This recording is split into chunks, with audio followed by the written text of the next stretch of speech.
Welcome to Organizational Sherlocks, the podcast where business meets psychology and your organizational puzzles meet their match. Join us for captivating stories and practical solutions to unravel your toughest challenges. I'm Dr. Elizabeth Fleming.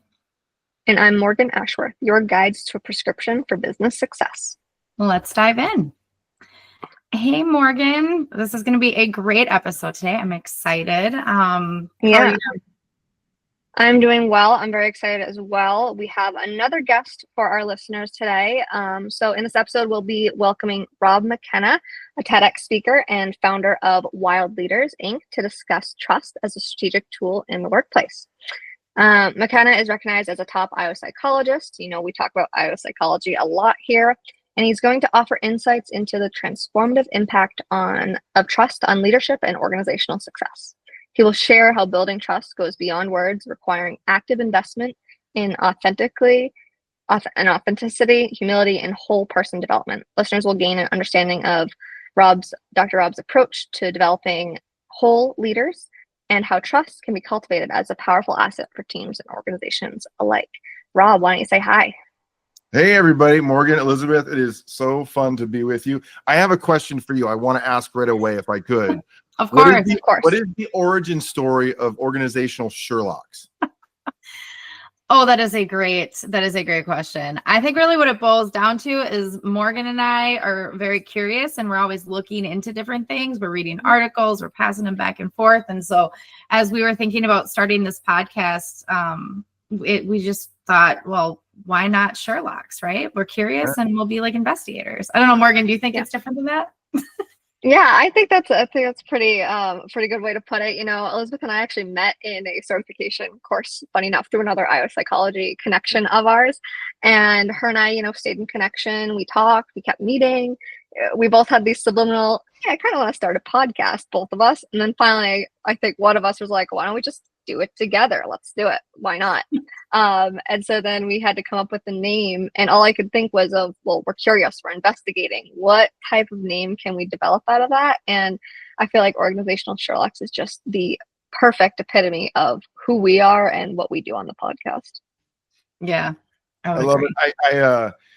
I ran a graduate program in industrial organizational psychology for years. And so I was in that world until about 5 years ago. And I was asked that question over the years, like, what is industrial organizational psychology? And I was asked it on another podcast this week from people who don't come from a background like we do. Right. And here was my answer. I don't know how you would feel about this, but I said I'm trying to bottom shelf what this, other than just saying it's the application of psychology to the workplace. Like, so think of all the things the things that people think about. The way I would describe it to students or to applicants to our program is I would say, industrial organizational psychology is the most powerful guild in corporate America that you've never heard of. I like that. I would say that because our peers are in charge of the selection, like the bread and butter. Right. Even though leadership and all these other places are a part of it, the bread and butter from the beginning was selection and performance management. So it's the people who are in charge of who gets in the door and what gets rewarded. Can you imagine a more powerful guild? I think I'm going to steal that, Dr. Rob. I mean, that's quite the hook and sinker for IO psychology. I mean, especially our listeners who are entering the IO space, make sure you start using that. Mm-hmm. Yeah, I would agree. And I think, we've talked about it on different episodes too, Dr. Rob, but, I feel like it's like this, like IO is this big thing, this big guild, right? And like you said, it is very powerful, and there's so much that is so unknown about it already, like from outside of the people who the ocean. It's like, okay, how can we just provide more education, more information, help people understand how we can be an asset to any organization, team, individual, all of the above. I think that's just is really important. And people think it's new, which could kind of bug me, because it's been around since post World War II. Yes. For all your listeners, like the military was very interested in how do we select officers, and so they looked to psychologists who understood assessment to get more, programmatic and more systematic about who's going to be in those leadership roles. Anyway. I love that. I just finished teaching a class on vocational assessment and career counseling, and we just had that whole conversation about the origin of psychology in the workplace. Yeah, amazing. Yeah, so that hits home. Amazing. Yeah, funny enough, my I did a lot of projects in morale, and all of it is very military based. Yeah. A lot of the studies, and so it's very interesting. These interconnections between industries and IO psychology. I feel honestly that there's a lot of individuals that are IO psychology based that are in the military or that work in government, simply for the fact that it is seen as a necessity. For all the intricacies that we see in business, even a government's a business in the end. Well, some of the best work I always over the years, even going to our annual conference, that I used to be, it was always there. And some of the best work was coming out of places like West Point when it came to research. And I think one of the reasons is that they're working in a context where the stakes are so high that you have to get to the root of issues when it comes to human beings and leadership and so on. So I think that's some incredible stuff that comes out of military context for sure. Yeah, Elizabeth, I feel like we have to connect Dr. Rob with one of our previous guests. He has those books based in military that discusses leadership and IO psychology and the like. Interesting. Yeah, we should definitely do that. But you know what, that makes me think a little bit about just kind of like talking about the military and the high stakes and all of that, right? And I know that trust is a thing, is a concept or a whatever you want to call it, that construct. That was the word I was looking for. I'm struggling today with words. But that you have a lot of interest in. And I thinking about, again, the military and the high stakes, like that trust is vital, right? That you trust the person standing next to you. And I'm curious if you can tell us a little bit maybe about, what you're doing in that space and what you're kind of doing some research on. Yeah. If I give you a little bit of our origin story at Wild Leaders, that'd be great. I didn't set out to study trust. And I got to tell you, in some cases, I'm just a person who is sometimes a little bit bothered by outcomes without a focus on root causes. Like I'm just a person who wants to actually solve the problem as opposed to talk about the problem. And so that's an important part of our own story, is that what I was doing over the years through my 30s, I got to be a part of multiple longitudinal studies of leadership across in the aerospace industry. We did a nonprofit group that we studied for 3 years. Also a group of, you can imagine, like technical kinds of employees transitioning to leadership roles. And so we were longitudinal for people who are not in the researchy kind of world, meaning we studied them over the long haul with this hundreds of variables, looking at all these variables. And one of the things that started to emerge in my own development was this realization that the leader's story, the development of leader and even team capacity, is a fairly complex story.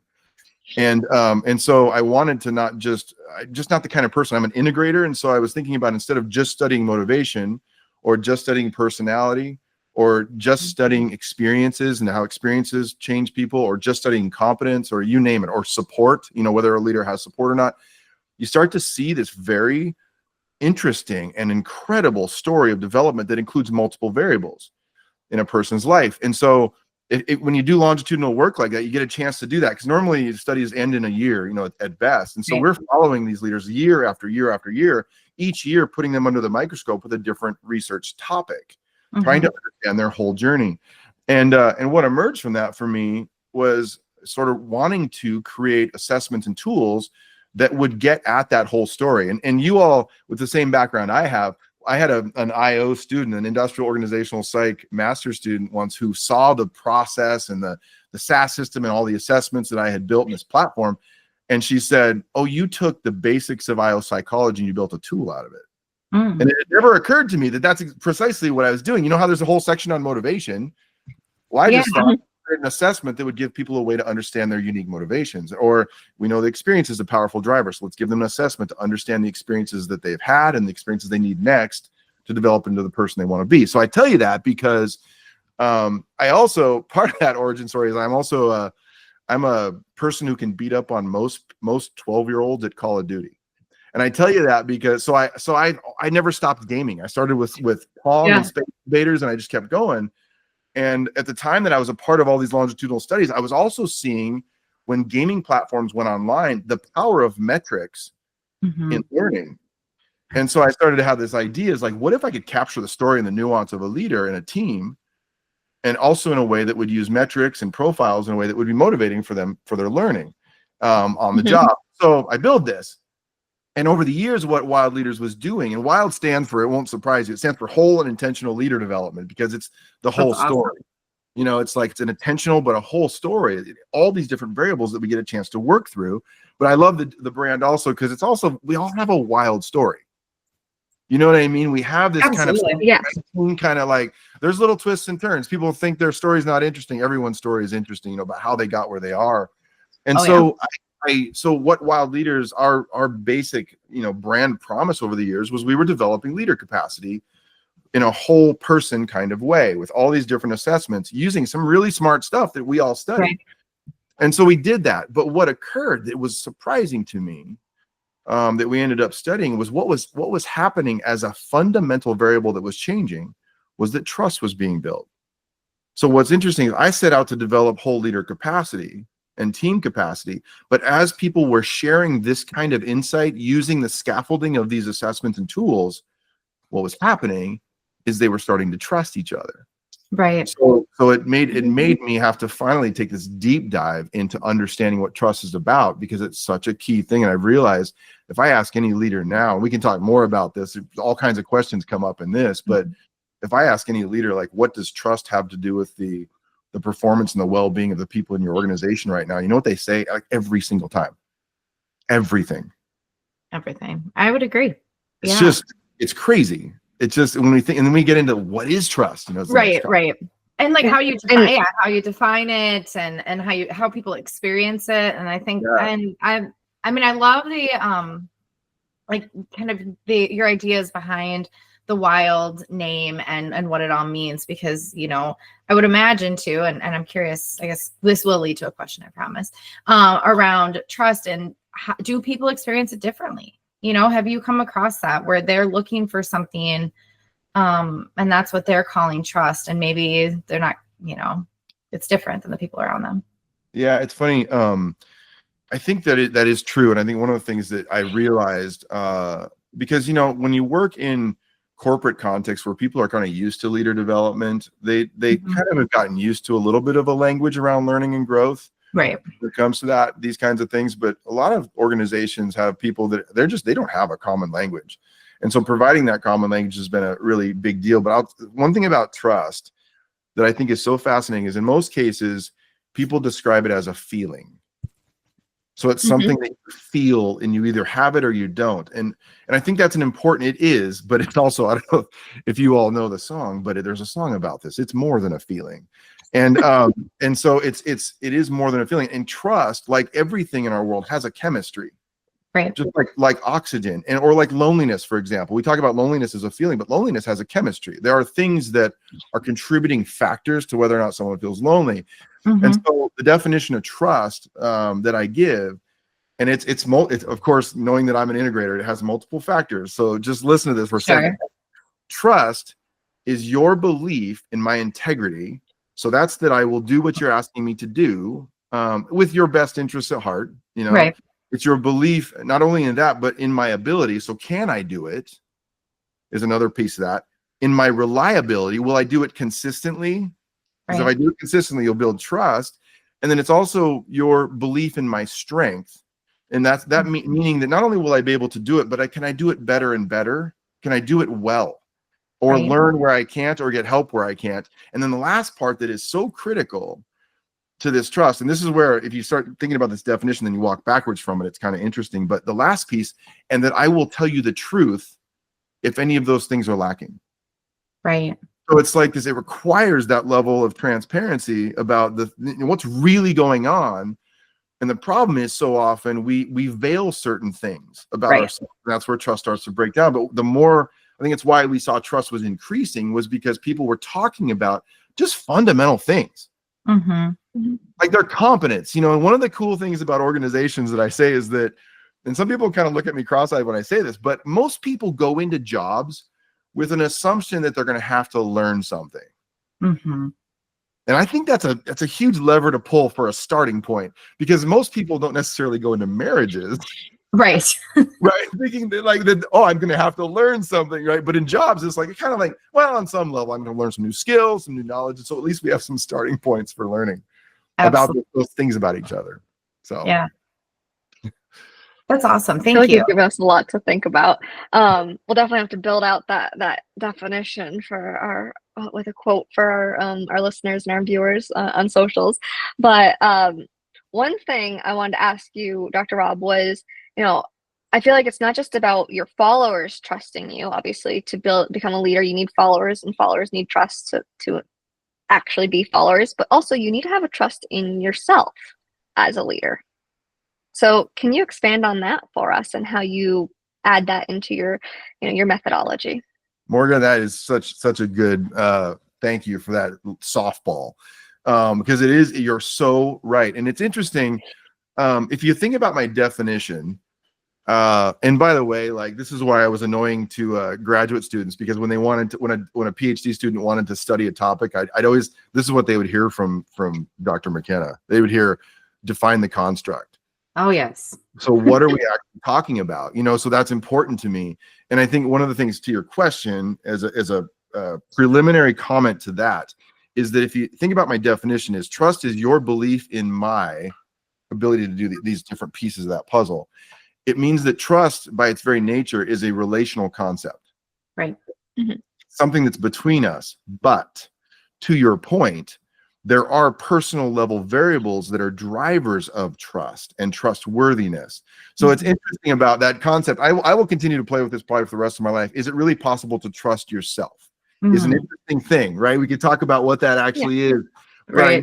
I know this for sure, and our research is showing some of this as well, is that there are drivers that are fundamentals of trust, of becoming trustworthy in a relationship. So think about my definition, I guess, for your listeners, is that, so it said your belief in my ability and my strength is a part of it.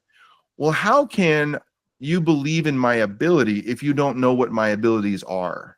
Mm-hmm. And then what's interesting to your question, Morgan, is how can you know what my abilities are if I don't know what my abilities are? So, so like when we do leader development, we've all been involved in that. We do competency development where people assess their competency. So it's one of the tools in the Wild Trust platform is an assessment of competencies called the skills and knowledge inventory. So why is that important? Because if I'm going to become trustworthy, you've got to know what I can actually do well and where I can't and what I've got to get work on. Mm-hmm. And how can you know that if I am not learning that stuff about myself? Right. And so that's just one of many, many drivers in our work, about 10 different drivers of trustworthiness at the personal level. There's so many things that I can discover about myself that you need to understand if we're going to build trust together. Oh, absolutely.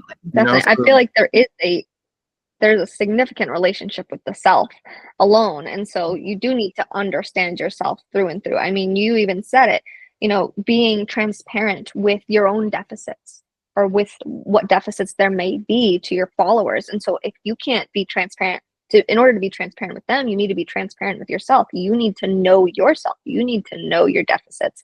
Try to have that more unbiased view, I guess, of yourself as a leader. And I think that's one of the main hurdles I feel I most see with leaders is, can I admit to my deficits? Right. And Morgan, it's funny, when we talk about our Wild Trust platform, that we call it a platform because it's not just assessment. So, and you make such an important point that that there's kind of three different pieces of that. One is, it's not enough for me to know what I'm good at. There's a nuanced story behind that, including my motivation. Mm-hmm. Do you know what I mean? Like all of us are good at things that we don't want to do.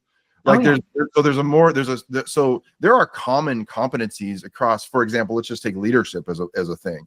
There are pretty common competencies across every competency assessment in the world, but the way that those competencies work themselves out is nuanced. And what's interesting too, as you saw as the foundation of my definition, which you just pinpointed, is that it requires transparency. And so a methodology, a platform that builds trust can't just assess these things like motivation and competence and so on. It has to also be built on a methodology that invites what I describe as readiness. Right. It invites transparency. And we can't just, and so often I think about a lot of leader development programs and they just don't do a good job with the invitation.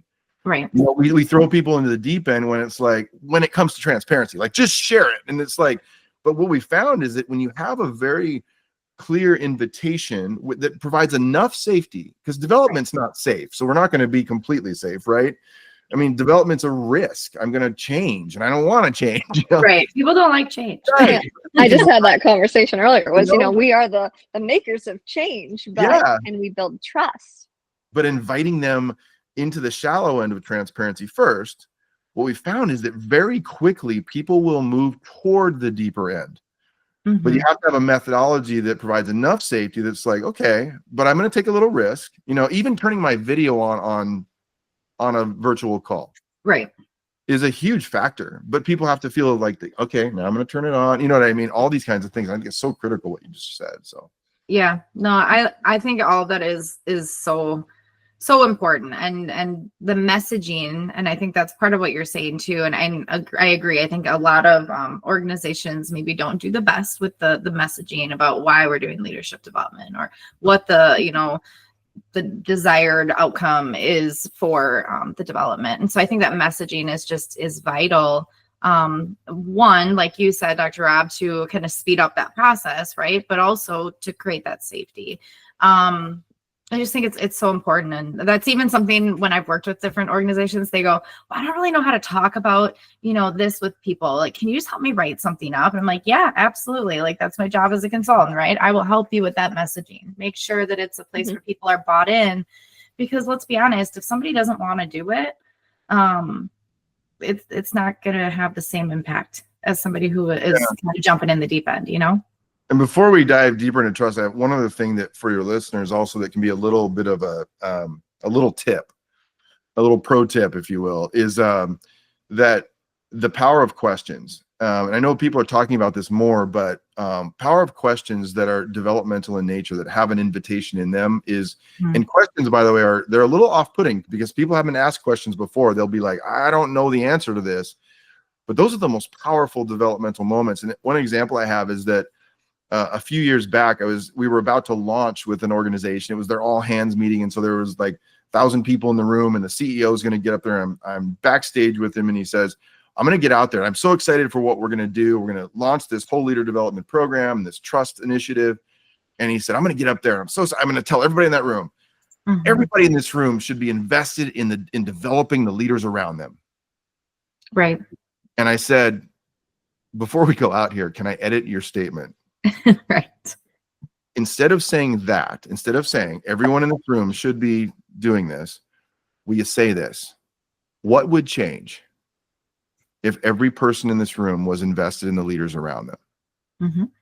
And it's so subtle, but that's an invitation, because now there's going to be 1,000 different stories of why that's important. Absolutely. And it's an example. And that can happen at the individual level too, where you ask people questions that you don't know the answer to already. We too often ask questions where we actually are fishing for something, Right. So it's less directive. It's less directive and more. I was talking earlier about the power of questions for engagement too, and buy-in. And you can direct someone to be invested in their leaders, but are they going to follow through is the question. So if you ask them the question instead of how you're going to do it, then they're going to find a method by which they want to, because they more automatically buy in, because it makes them think more than they would have had it been just a directive statement. I love that you kind of stopped them and said, wait, what if you do it this way? I think that's one of the main things I do is, what if we do it this way? Yeah, and think about the power of that related to trust, and it's funny because the first time you ask something, let's say that we asked that question in that room and people have never been asked that before, a common response would be, the question is, what would change if every person in this room were invested in developing the leaders around them? And let's say that they've never been asked before. A common response would be, I don't know. Right. And and I think this is where this is another just little tip for folks listening. Tell me more about that. We say that all the time at Wild Leaders. Tell me more about that. And people will then say, well, I've never thought about it before, but here's what I am thinking. You know what I mean? So it's like, keep the activation going. Yeah. Keep asking the questions, keep making them respond. Tell me more about why you don't know. I'd like to know, tell me more. So it's just, Right. Yeah. Funny Tell me why enough, you're questioning your own ability. Yeah. Yeah, go, Elizabeth. No, I was just gonna say that's funny because I do that with my 8-year-old, almost 9-year-old, because the answer is almost always I don't know, and then I say, really, we'll say more. Uh-huh. But I had to throw that in there because Yeah. anyone yeah. who has small kids probably knows that or experiences that, but Or 20 somethings. or 20 somethings, yeah, I guess. That's what I have. I probably do it too. Let's be honest. That's what I have. So yeah. Oh my gosh. Yeah, I think asking questions is so important. And it's funny because I think most of our listeners know, but I was trained originally in the counseling field or the clinical field, right? And it's so funny to me because even when I was working in that field and in therapy sessions, that kind of stuff with people, I would ask and use very similar language, tell me more and say more, or whatever it is. But one of the things that really kind of hit home, and I think it aligns really well here too, is there were times where I knew, or I had a pretty good idea of what was going to happen, or whether the change that they were trying to make was going to be impactful or whatever. Like, because I kind of had an idea of, not because I can see the future, but I'm there to kind of see those patterns, right? And help point them out. Yeah. But there were times where I couldn't point it out. I needed them to get there on their own, right? I couldn't say, Morgan, go and do this. It will change your life, because it wasn't going to have the same impact as Morgan saying, I think I need to try this, or this is my reason for trying this. And I think it aligns well with kind of what you're saying, because that really is, people want some level of control in their lives, and I don't like being told what to do. I don't know about you guys, but right. But if you ask me a question where I'm invited to give my perspective, I think that's different. And that's no different. The whole point being no different than it is in other fields as well. And yeah, I think that's cool. Yeah. Anyway, sorry. I got us off track into that thing over there, but it made me think about that. You can tell you're from clinical psychology, Elizabeth, when you say the way in which you kind of work with people to make them kind of buy into themselves, solve it themselves, right? But separate from that, let's get back into the conversation of trust in the workplace. And Dr. Rob, you have a tool I know you want to tell us about. So, go off on that for us. Yeah. So, as I told you, like my real baby was developing the set of assessments for leader development. That's called the Wild Trust Platform. And so I think I'll finish my life with that being the emphasis. I just believe so deeply in the power and importance of that, of a whole person approach to doing that. But as I said, when we were doing that, trust just emerged over and over again as the key variable outcome. It was emerging. And so we ended up developing what's called the Wild Trust Index. And as an assessment and a way for organizations to receive what's called a net trust score. And back, Morgan, to your original comment was, as we were building this particular assessment and tool, and you get into that whole trust literature, is that trust is occurring at multiple levels in any organization. And it's occurring in the drivers and the variables contributing to it are occurring certainly at the team level, which is kind of where that my definition sits. You know what I mean? Because it's like at the team level, that's where we have to believe in these things in one another, and we have to be sharing our knowledge and development, learning of where we are with one another. It has to be transparent to build trust at that team level. But there's also, if you step backwards from that, the key drivers of me even being able to enter in that conversation with you in an effective kind of way means that I'm going to understand a bunch of things about myself at the personal level. So we also assess not just the team level, but then those variables, but also the drivers in the person. What are some of those fundamental pieces? And there are a lot of psychological factors in that, right? That we would describe as competencies and purpose, and whether a person has support. One of the most powerful variables in any effectiveness literature is whether or not someone actually has support, a network of support around them, their experience base, their motivations, and so on. And whether or not, by the way, with our tools also, I felt like I had no business developing a tool for developing people capacity that did not have an explicit moment that was about everybody else. Right. So it's also whether or not they're intentionally and sacrificially, quite frankly, invested in the development of other people. But then if you go to the other side of the team side, so you got the person, we're assessing at the personal level, the team level, there are also, and this is what kind of is an aha for many CEOs that we work with, is there are structural level things, drivers or levers that you can pull that are predictive of building a trusted organization and trusted teams. And some of them surprise people. You know, so many leaders would like their people to be accountable for their own development and their own performance, but yet they don't have clear job descriptions. Right. And you know, it's like, I don't mean like just kind of job descriptions, because there are a lot of job descriptions that do belong on the shelf. Right. You know right. I mean? Oh yeah. They're not that effective.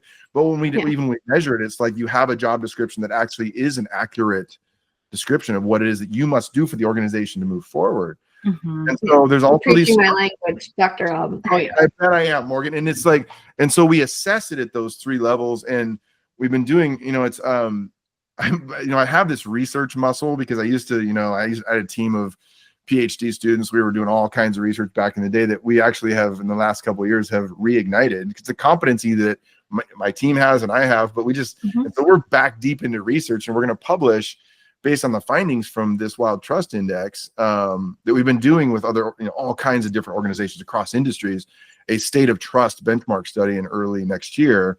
And we have preliminary findings that are kind of interesting. Okay. So you can't share those just yet, right? I can share a couple of them if you wanted to hear. I'd love to hear it. We would definitely like to hear some. So one of the things is that organizations receive from us is an assessment of where they fall in what we describe as a trust matrix. So imagine a 2x2 that's in, you know, we psychologists love 2x2s, right? So it's like on one axis is organizational trust. So whether or not there's a trust base in the organization itself and the leaders and the structural pieces. And then you have team trust, and that's whether or not I trust my team members. And so imagine a 2x2 like that. And obviously in most 2x2s, the goal is always up and to the right. Right. So it's like, so we can describe that as the stronghold of trust, where trust is being built, where trust is being sustained. And one of the things I talk about also is that it is in the data as well, is that people talk all the time about how fragile trust is. And there's some truth to that, but most of the time, trust isn't broken, it's questioned. Right.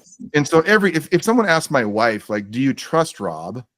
I think she probably would say, in a big T way, yes. Absolutely. But she probably would say, with what? You know what I mean? So like, we question our trust in each other about little things all the time. Let's be honest, right? That's to the whole story.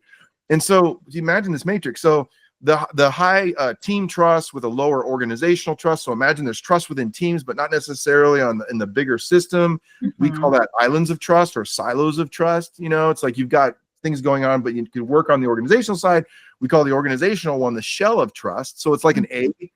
Yeah. It's like there's a lot of organizations fall here where they've got trust in the organization, their leaders, in the systems, in the operational functioning, but they may not trust, they don't have trust within their smaller teams, you know, as a possibility. So here's the surprising finding. I'd explain that to you because the low category is what we describe as the jungle of trust. Okay. And jungles are fairly chaotic, right? They're dark places where there's not as much transparency. You can't see very well. It's like there's good possibilities in the jungle, but it's also kind of chaotic. And so here's what the biggest finding so far is: across industries, nearly half of the people in our study are in the jungle. And where my heart goes for those people, and I'm talking about the leaders too. I'm not just talking about, I'm not blaming leaders for this. It's like people across these organizations are, and just imagine what this is like. Right. We've I don't know about you, but I've been there. And it's like, you don't have trust in your team members. You don't have trust at the organizational level. I hope you have you're building some trustworthiness in yourself at that personal level, Morgan, that you were referencing. But it's like, I look at those people and I just go, oh my goodness, you have a couple of choices in those places. You're either going to wither and die in the role, you know, because there's all kinds of things that are occurring that we experience every day in those situations, or you're going to just go and find a different bus to sit on because you're going to have to, right? So that's one of the big findings. One other thing I'll say to you is this, that one of the highest rating at the personal trust levels, the highest ratings, and you all know this research, is in the area of people believing that they're making an intentional investment in others, in supporting others. It's one of the highest ratings. A question that's asked right next to that, that's one of the lowest, is whether or not they feel supported. Right. And I don't know, and your listeners may or may not know this, but somewhere between 66 and 88% of people believe they're above average.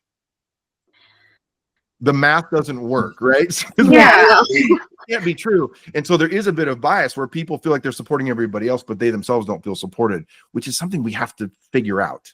Yeah. Oh, absolutely. You know, I think that's super true, and that's a big reason why I say you really need to be an unbiased leader. You know, I often say everyone can be a leader, even if you're not a leader in a positional sense. You could be a leader in the in-group sense as well. And so I really can think of people on my team or in teams I've worked with that are like this, where I'm helping everybody else, but no one's helping me. But they don't have this, extra step of oomph that pushes them to really do things for other people. They're doing things for other people to get something out of it. And I wonder if this might be something you could study is, are these people that think they're above average and helping and being intentional of helping others, but not feeling supported themselves, are they actually intentional in helping others to get something out of it? So that would be a great question. And something kind of like secondary gain kind of thing. Yeah, it's more so from secondary gain. So if they're not feeling supported, then it could be that they're not seeing their efforts necessarily come around based off of what they're expecting to get in return. Like they're expecting something in return more so than they're just expecting others to improve. Yeah, it's interesting, and there's so much potential bias in it too, right? That we kind of default to focusing on ourselves and what our needs are. There's so much. That's why there's so much power in saying, I'm going to listen to somebody that I'm not sure I even want to listen to. You know what I mean? Like the sacrificial kind of investment says, I'm going to take time out of my schedule to think about this person's growth and think about how might I help them. Right. We have to, it takes such a focus too. But we will be unpacking. Those are a couple of the findings. There's so much in the data. It's crazy. I'm so excited to be able to talk about this and get people on a path, I think it'd be great for us to kind of create a breakdown of this data that you're talking about, just because I know some of our listeners might not really be as much in the data field of psychology and of business, though data is so pertinent to really understanding the true KPIs of an organization just alone versus the constructs that are actually interrelated, like trust and whatever else might be affecting trust, morale, culture, etc. from there. I feel like you're really dwindling down to, you have to be purposeful, and you need to really pinpoint the factors that are affecting the company and affecting the trust behind the company. And then in order to remedy it, you have to do things like edit the job descriptions, edit the organizational chart, change things and processes and communications so that it is messaging in the way you want it to and not just communicative in a general sense. Yeah, I was it's funny. I was a couple weeks ago, I was with a group of CEOs, or probably 50 CEOs or something. And there's this one guy that was probably the most powerful one in the room in terms of finances. a big company. And I thought he was looking at me these moments, he's looking at me cross-eyed all day where I'm like, I do not know if this is making any sense to him. I was talking about trust. I was talking about assessing, measuring trust. And at the end of the day, I saw him in the parking lot, and he came up to me and he said, hey, it was great. Today was a really powerful day. Which was nice to hear. But he said this, he said, it never occurred to me that I could measure trust. I've thought of it as something you either have or you don't. Right. And I think that's something that I hope people will hear, that people in our field bring, is this ability to actually assess something that without it we don't have any scaffolding for what to change. It's like when I tell this story, like when we used to go to malls. If you go to the mall, you want to know, what store am I trying to go to? So you find the department store or whatever small store you're trying to find. And where do you go to figure this out? You go to the directory, right? Right. And then when you look at the directory, you find the store, but what's the next thing we all look for? It's 3 words. You are here. Right. And it's very difficult to build a pathway to that destination, to where you want to go as a business, without knowing where you are. Where you are, yeah. And the other piece of this, I think that people in our field could benefit from a lot from, is that we also know that leader development and people development and team development when it comes to trust or performance or well-being is much more powerful and much more it has developmental power when it's connected to the job. Right. So we sometimes, let's say we do something on emotional intelligence, but it's just about being emotionally intelligent, and it's departed from the actual job I'm trying to do. Mm-hmm. One of the most important conversations with trust is not just to study trust, but to understand the strategic moment that an organization is facing, because they're going to be thinking about that at the end of the day anyway. Right. Like, Right. what is it that the business has got to do well right now? And now let's connect this people challenge directly to that. And that occurs at the organizational level, the team level, and at the personal level. Is like, that's why I tell even people who don't use our process, if I had to leave them with one little tip, is just ask every person, every manager, or teach your managers to ask us, what are you working on right now? Mm-hmm. It's important in your job. And what are you learning? Absolutely. That It's the addition. What are you learning? Connect the two. You know what I mean? It's like, now the laboratory place. You have to land the plane, you know what I mean? Like, it's easy to hang out 30,000 feet up, but a pilot has to land the plane. And I think that's really what it is. Like, let's bring it into the practical, the applicable, what does it really look like, you know? Yeah. And I think there's a component there too that goes back to power and kind of control over my own life and my own self. And I'm not going to be able to say the definition of trust all over again perfectly like you did, but I mean, I think about, like, integrity is something for me. I know Morgan and I have had conversations about this. Like, integrity, if I don't have integrity, I don't have anything. Like that's how I believe, like, for myself. That's a huge thing for me. But it's like, how do we land integrity? Like, what does that actually look like? And what is that, within the context of your job and organization, all of that. So I just think there's so much there. I think there's a level of thresholding that we can do that others can't necessarily do with certain constructs like trust, integrity, things along those lines. And, your test that you have, Dr. Rob, that is part of getting down to the nitty gritty and trying to understand it on a graphic level. At what level of trust are you, and in which type of trust or which group of trust? I really am looking forward to maybe even taking it myself soon enough. But would you want to tell us a little bit more, or tell our listeners about even accessing this test you have? Yeah, absolutely. If anyone wants to receive their net trust score for their organization, they can just send an email to contact@wildleaders.org. The feedback is incredible. And I would say this, and Elizabeth, you said something earlier that I think is important for people to understand, that I learned from our clinical colleagues, that our IO colleagues really didn't understand fully, I don't think, in many cases. And it was like, I had a friend who's a clinical psychologist say this. He said, Rob, this was years ago. He said, do you know when therapy begins? And he said, the moment that patient picks up the phone. Because the clinical psychologists know that the intervention begins the moment the person expresses intent. Exactly.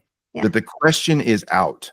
You know what I mean? Like, maybe I could get help. Where could I get help?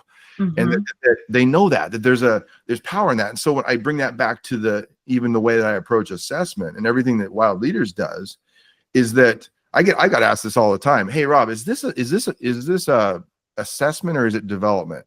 My answer is, it's both. because I'm responsible. The moment that I ask you a question within the Wild Trust Index, I am taking your brain down a path. You know what I mean? Because the most powerful path, because it's a question. Right.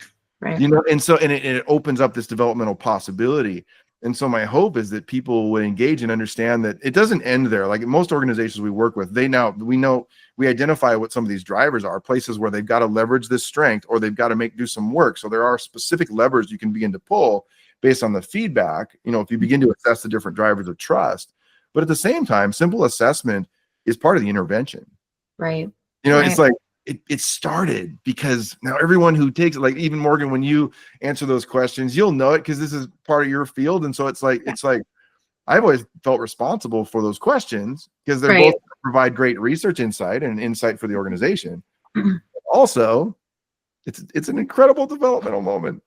Yeah, it was, I will say, because I went through and I answered the questions, and I think, yeah, and with the trust index, and just even going through it, I was thinking about like, well, why did I answer it that way? And, maybe that's just because of the field that we're in. And I think we do that a lot, but yeah, just sitting there going, well, why do I, what evidence, like this is what was going on in my head. Like, what evidence do I have that people don't support me, or that they do, or whatever, and just kind of having those thoughts. And I think that's what you're talking about, right? Is like, that was me processing through all of that information, and there's developmental component to that, a learning component. Just like in therapy, it's about processing and really trying to understand yourself on a deeper level. That is what this is meant to do. That index is supposed to make you process, make you think on it. And you might not get, the answer by thinking on it consciously. You might get that aha moment later down the road, just from some subconscious thought too. Exactly. Yeah. That's right. I love this. This is great. I hope that, and can you just really quickly say the email address again, just to make sure that our listeners can hear it, and then we will also post it on social? Yeah. So to learn more about Wild Leaders or the Trust Index, or just to get some general information, wildleaders.org is our website. And then if anyone is interested in any other information or taking the Wild Trust Index specifically and getting that trust score, but it can be anything, because we'll help find help. If we aren't the people, we'll help you find someone else. Just contact@wildleaders.org. Awesome. Way to get to us. Yeah. Thank you, Dr. Rob. It's been great having you on. Do you have any, last minute insights for our listeners, or do you feel like we've wrapped it up pretty well here? The last thing I would say is that I talked about some of those research findings and how half the people are in that jungle. What was more specifically interesting also is that those half are right at the edge. Mm-hmm. And I think I say that because you realize that there's just a few moves that you could make, a little bit of scaffolding that you could build that could move that 50% into the stronghold. It's not a far push.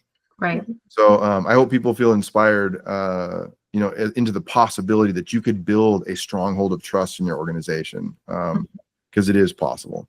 Yeah. And you don't have to take it on all at one time. Just ask yourself, what's the next best step? So That's true. It. So one true. thing. So, well, thank you so much, Dr. Rob. We appreciate you joining us, and we look forward to more conversations and research. When you do get everything published, please send it to us so we can share it out with our listeners as well. So thank you. Thank you. Yeah. Thank you.